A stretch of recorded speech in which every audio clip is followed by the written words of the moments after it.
दुपारची वेळ होती. पांगरी पोलीस ठाण्यातील पोलीस कर्मचारी आपापल्या कामात व्यस्त होते. अशातच एक तरुण पोलीस ठाण्यात आला. त्याने आपले नाव गणेश खरात असे सांगितले. पोलिसांनी त्यास काय तक्रार आहे असे विचारताच तो थोड्या घाबऱ्या आवाजात बोलला, साहेब, काल रात्री 12 वाजता मी आणि माझे 2 मित्र गणेश सपाटे आणि शंकर पटादे याच्यासोबत पार्टीला गेलो होतो. तिघे जण पार्टी करून कारने बार्शी येथून धाराशिवकडे जात होतो. तेव्हा माझ्यासोबत असलेल्या दोघा मित्रांनी महागाव शिवारात असलेल्या पिंपळगाव तलावाच्या पुलावर गाडी थांबवण्यास सांगितले. त्यांना नाचण्याची हुक्की आली होती. ते गाडीतून बाहेर आले आणि पुलावर नाचू लागले. मी गाडीतच बसून त्यांचा नाच पाहत होतो. अशातच त्या दोघांना नाचता नाचता तोल गेला आणि ते पुलावरून खाली पडल्यामुळे मी घाबरून खाली पाहिले, पण अंधार असल्याने मला काही दिसले नाही. त्यांना मला मदत करता आली नाही. साहेब, ही बाब पोलीस ठाण्यात कळवायला हवी म्हणून मी आलो आहे. त्यावेळी पोलिसांनी एकमेकांकडे पाहिले आणि त्यातील एक जण बोलला, त्या दोघांचे मृतदेह सकाळी सापडले आहेत. त्या दिवशी सकाळी पांगरी पोलीस ठाण्यात पोलीस पाटलांनी खबर दिली होती की महागाव शिवारातील पिंपळगाव तलावात 2 तरुणांचा पाण्यात बुडून मृत्यू झाला आहे. यानंतर सहाय्यक पोलीस निरीक्षक घटनास्थळी दाखल झाले. त्यांनी गावकऱ्याच्या मदतीने पाण्यातील मृतदेह बाहेर काढले. मृतदेहाची पाहणी केली असता अंगावर कोणत्याही जखमा दिसून येत नव्हत्या. कदाचित यांचा पाण्यात बुडून मृत्यू झाला असावा असा अंदाज पोलिसांनी व्यक्त केला. मृतकाची ओळख पटवण्यासाठी त्यांनी शर्ट पॅन्टच्या खिशाची तपासणी केली असता त्यात कागदपत्रे मिळून आली. त्यावर गणेश अनिल सपाटे वय 26 आणि दुसऱ्या तरुणाच्या खिशात शंकर उत्तम पटारे वय 45 असे नाव व पत्ते आढळून आले. दोघांच्या खिशात मोबाईल सापडले होते, मात्र ते पाण्यात पडल्याने बंद पडले होते. पोलिसांनी घटनास्थळाचा आणि मृतदेहाचा पंचनामा केला. त्यानंतर ते दोन्ही मृतदेह विच्छेदनासाठी शासकीय रुग्णालयात पाठवून दिले होते. सकाळीच हे सारे सोयीस्कर पार पडले होते. त्यानंतर दुपारी गणेश खरात या तरुणाने पांगरी पोलीस ठाण्यात येऊन त्या दोघांची माहिती दिली होती. त्यानुसार पोलिसांनी गणेश सपाटे आणि शंकर पटादे या दोघांच्या मृत्यूची अकस्मात मृत्यू अशी नोंद केली. यानंतर पोस्टमार्टम अहवाल आला.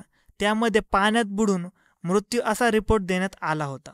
याचा अर्थ हा काही घातपाताचा प्रकार नव्हता.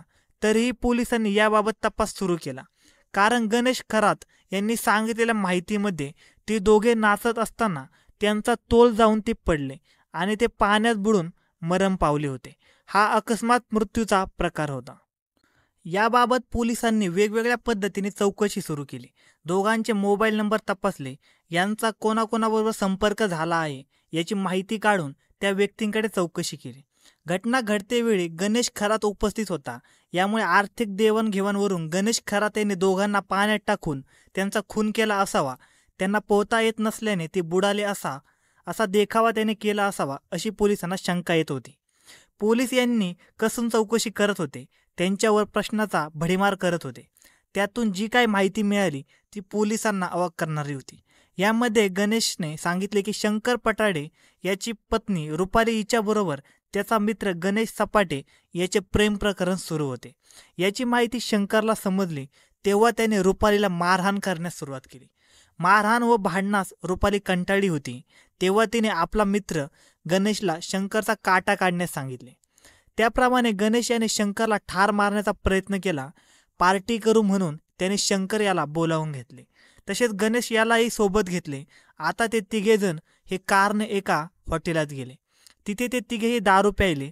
यामध्ये आग्रह करून शंकरला जास्त दारू पाजली. त्यानंतर त्या तिघांचे धाराशिव येथे थिएटर बारेला जायचे असे ठरले आणि कारने धाराशिवकडे निघाले. धाराशिवकडे जात असतानाच पिंपळगाव तलावावरील पुलावर गणेशने गाडी थांबवली आणि शंकरला गाडीतून बाहेर येण्यास सांगितले. आता ते दोघे दारूच्या नशेत नाचू लागले. गणेश खरात मात्र गाडीत बसून त्यांचा नाच पाहत होता. नाचता नाचता गणेश याने शंकरला उचलले तेव्हा शंकरने गणेशच्या गळ्याला हाताने धरले होते. गणेशने पुलावरून शंकरला तलावात ढकलून देण्याचा प्रयत्न केला, मात्र दोघेही पाण्यात बुडले. रात्रीचे 12 वाजले असल्याने परिसरात कोणीही नव्हते. त्यामुळे गणेश खरात त्यांना मदत करू शकला नाही. तो तेथून कार घेऊन घरी आला गणेश खरात याने दिलेल्या माहितीमध्ये असे समजून आले की खुनाच्या प्रयत्नात दोघांचाही तोल जाऊन मृत्यू झाला होता. हा आत्मघात जरी असला तरी तो होण्यास रुपाली पटाडे ही कारणीभूत होती. म्हणून पोलिसांनी रुपाली शंकर पटाडे वय 35 हिला ताब्यात घेतले. तिच्याकडे चौकशी केली असता तिने प्रियकर गणेश सपाटे याच्या मदतीने नवऱ्याचा काटा काढण्याचा प्लॅन केला असल्याचे उघड आले. शंकर पटाडे आणि गणेश सपाटे याच्या मृत्यूमागे नेमकं काय कारण होते याचा उलगडा झाला होता.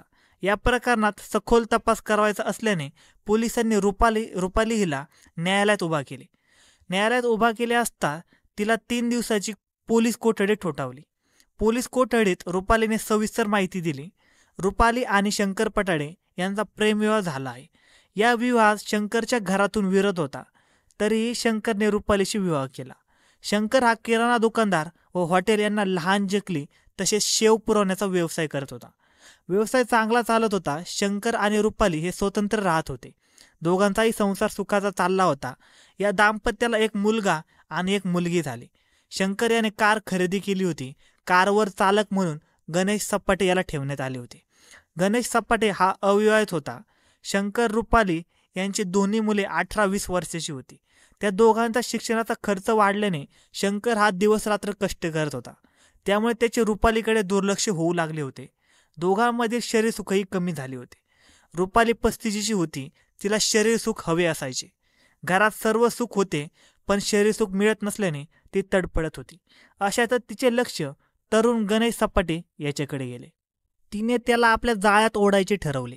त्याच्याशी ती गोड गोड बोलू लागली, टापटीप राहू लागली. थोड्याच दिवसात गणेश सपाटे हा तिच्या जाळ्यात अडकला. आता ते दोघे बाहेर चोरून भेटू लागले. घरात कोणी नसताना दुपारच्या वेळी गणेश घरात येऊ लागला. दोघांमध्ये प्रेमाच्या गप्पा होऊ लागल्या. दोघेही एकमेकाच्या प्रेमात अखंड बुडाले होते. हा सारा प्रकार शंकरला माहिती होऊ नये म्हणून काळजी घेण्यात येऊ लागली. गणेशने रुपालीला फोनही घेऊन दिला, कारण रुपालीकडे असलेल्या फोनवरून गणेशला फोन केला तर शंकरला माहिती होईल. तो फोन चेक केला गेला तर आपली बायको गणेश बरोबर काय बोलते आणि का बोलते हे त्याच्या लक्षात येईल, म्हणून गणेश सपाटे याने रुपालीला फोन घेऊन दिला. आता ते दोघे त्या मोबाईलवरून एकमेकांशी गप्पा मारू लागले. गणेशच हा सगळा चोरीचा मामला होता. एके दिवशी रुपालीने आपला नवरा आज दिवसभर घरी येणार नाही याचा अंदाज घेऊन गणेशला घरी भेटायला बोलावले. तोही दुपारच्या वेळी घरी आला. रुपाली सुद्धा सजून धजून गणेशची वाट पाहत होती. गणेश येताच ती आनंदली. तिने त्याला घरात घेतले. दोघांच्या गप्पा सुरू झाल्या आणि अचानक शंकर घरी आला. आपली बायको नटून थटून का बसली आहे? रोजच्या अवतारात ती दिसत नाही. तसेच आपला ड्रायव्हर सुद्धा घरी कसा काय आला आहे यावरून त्याला शंका आली. पण त्याने तसे न दाखवता अगं कुठं बाहेर जाणार आहेस का असे तिला विचारले. आपला नवरा घरी आल्याचे पाहून रुपालीने सुद्धा स्वतःला सावरले. होय हो, मला अमुक ठिकाणी जायचं आहे म्हणूनच ड्रायव्हरला बोलावून घेतले. होय का, बरं असे म्हणत कपाळाला आड्या घालत शंकर घरातून निघून गेला. त्यावेळी त्याला शंका आली असली तरी बायकोचेही म्हणणे पटले होते. उगाच वेडवाकड मनात यायला नको म्हणून तो शांत राहायचा. पण दिवसेंदिवस त्याच्या मनातील शंका वाढत चालली होती. कारण अधूनमधून शंकर बायकोच्या फोनवर कॉल करायचा, पण रुपाली तो फोन उचलत नसे, कारण ती त्यावेळी दुसऱ्या मोबाईलवर गणेश बरोबर गप्पा मारण्यात रंगलेली असे. तिला शंकरचा फोन येऊन गेला हेही माहिती नसे. शंकरने तिला विचारले की अहो मी कामात होते म्हणून माझं लक्ष नव्हतं मोबाईलकडे असे ती म्हणत असे. त्यानंतर शंकरने गणेश हा घरी आल्याचे पाहिले होते. तो नसतानाच गणेश घरी का येतो याबाबत त्याला शंका येत होते. त्याने रुपालीला याबद्दल विचारले की ती वेळ मारून न्यायची. तसेच रुपालीच्या वागण्यातही फरक पडला होता. ही बाब शंकरच्या लक्षात येऊ लागली. आपण घरी नसताना गणेश घरी येतो यावरून त्याने ओळखले की आपला ड्रायव्हर आणि रुपालीमध्ये काहीतरी लफडं चालू आहे. पण त्याबद्दल खात्री नव्हती. रुपाली आणि शंकरचा प्रेमविवाह होता. आपली बायको अशी वागणार नाही असे त्याला वाटत होते, पण मनातील संशय काही केला जात नव्हता. अशा वेळी एके रात्री शंकरने आपल्या बायकोला विश्वासात घेऊन प्रेमाने गणेशबद्दल विचारले. हे बघ, तुला मी काही बोलणार नाही, पण तुझं आणि गणेशचं काय चाललंय, तो तुला आवडतो का असे विचारले. आपला नवरा प्रेमाने विचारतो म्हटल्यावर रुपालीने सुद्धा आमच्या दोघांचं प्रेम प्रकरण चालू असल्याचे सांगितले.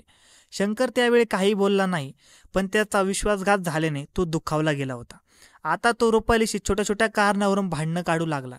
आत्तापर्यंत आपल्याशी प्रेमाने वागणारा शंकर भांडतो म्हटल्यावर रुपालीलाही वाईट वाटले, पण ती प्रेम संबंध तोडण्यास तयार नव्हती. उलट ती शंकरशी वाद घालू लागली. एके दिवशी रागाने शंकरने तिला सांगितले की गणेश बरोबर असलेले संबंध तोडून टाक, मला या घरात असला प्रकार चालणार नाही. शंकरने असे निक्षून सांगितल्यावर रुपाली चलबिचल झाली. तिला गणेश बरोबरचे संबंध तोडायचे नव्हते. तिने शंकरला स्पष्टपणे सांगितले की मी त्याच्याबरोबर संबंध तोडणार नाही. तिच्या या उत्तराने शंकर चरपडला. आता तो तिच्याशी दररोज वाद घालू लागला, प्रसंगी मारहाणही करू लागला. रुपाली चिडू लागली, कारण तिला शंकरपेक्षा गणेश आवडू लागला होता. घरातील वादाला पण ती कंटाळली होती. तिने यावर गणेश बरोबर चर्चा केली. शंकरचा तू काटा काढ असे तिने गणेशला सांगितले. त्याप्रमाणे गणेशने प्लॅन केला. त्या दिवशी म्हणजे सोमवार 17 फेब्रुवारी 2025 रोजीच्या रात्री गणेश सपाटे याने शंकरला पार्टी करायची म्हणून बोलावून घेतले. गाडी चालवण्यासाठी त्याने आपला मित्र गणेश खरात यालाही बरोबर घेतले. हॉटेलात जाऊन त्या सर्वांनी दारू पिऊन जेवण केले.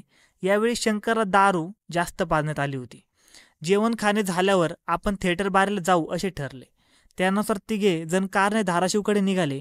गाडी पिंपळगाव तलावाच्या पुलावर आली तेव्हा गणेश सपाटे याने गणेश खरात याला गाडी थांबवण्यास सांगितली. गाडी थांबताच गणेश सपाटे गाडीतून उतरला आणि शंकरलाही गाडीतून बाहेर येण्यास सांगितले. थोडा आता नाचूया असं म्हणत त्याने शंकरला बाहेर काढले. तो बाहेर येताच गणेशने त्याला उचलले आणि तलावाकडे निघाला. त्याला तो तलावात टाकणार इतक्यात ही बाब शंकरच्या लक्षात आली आणि त्याने गणेश सपाटेच्या गळ्याला मिठीच मारली. गणेश सपाटे याने शंकरला खाली फेकले, पण त्याने गणेशच्या गळ्याभोवती घट्ट मिठी मारल्याने गणेश सपाटेही पाण्यात पडला. ते दोघेही पाण्यात बुडून मरण पावले. ही बाब कारमध्ये बसलेल्या गणेश खरातने पाहिली. ते दोघेही तलावात पडल्याचे दिसतात तो बाहेर आला आणि खाली वाकून पाहिले असता ते बुडून मरत असल्याचे दिसले. अंधार असल्याने आणि आजूबाजूला कोणी नसल्याने गणेशला काहीही करता आले नाही. अखेर तलावात खळबळ थांबली. ते दोघेही बुडल्याचे लक्षात आल्यावर गणेश खरात थोडा वेळ विमर्शक अवस्थेत तेथे बसला. त्याला काय करावे हे सुचेनासे झाले. थोड्या वेळाने आपल्या मनाला समजावत तो कारमध्ये बसला आणि आपल्या घरी आला. अखेर हा काही अकस्मात मृत्यू नव्हता, घडवून आणलेला प्लॅनच होता. पण घात करणाऱ्याचाही यात दुर्दैवी अंत झाला होता. जिने हा घात करायचा सांगितला ती मात्र आता तुरुंगात जाऊन बसली आहे. प्रियकरही गेला आणि नवराही गेला. त्यामुळे रुपालीची अवस्था तेलही गेले आणि तुपही गेले याप्रमाणे झाली आहे. तिच्यावर पोलिसांनी खुनाचा गुन्हा नोंदवला आहे.